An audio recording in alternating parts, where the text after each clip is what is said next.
नमस्ते सम्पूर्णलाई। अहिले चाहिँ म नाथको नारमा छु अनि हामी चाहिँ त्यो उकालो चढेर तलबाट चढेर आएर फेरि आएर यो ठ्याक्कै एउटा मन्दिर छ, यो मन्दिर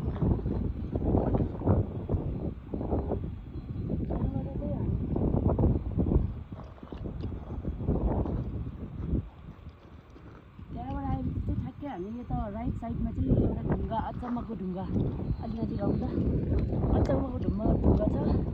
यो ढुङ्गा चाहिँ आफै बस्छ, यो नेचुरल हो, यो कसैले आर्टिफिसियल बनाएर राखेको ढुङ्गा पनि होइन।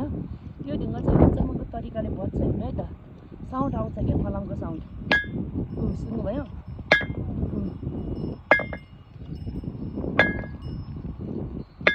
साउन्ड सुन्नुभयो है? अब तपाईँले फेरि नपताउला, अर्को ढुङ्गामा पनि आउँछ होला भनेर अर्को ढुङ्गामा पनि गरेर देखाउँछ ल। हेर्नु, योमा अर्को, यसको साउन्ड र यसको साउन्ड चाहिँ एकदमै डिफ्रेन्ट छ है। अनि यो हाम्रो यहाँको लोकल भाषामा चाहिँ यसलाई चाहिँ युङ टिङ टिङ भन्छ। युङ भनेको ढुङ्गा अनि टिङ टिङ भनेको चाहिँ आवाज यसको है। ल हस् त, तपाईँहरू पनि घुम्न आउँदाखेरि हेर्नु होला।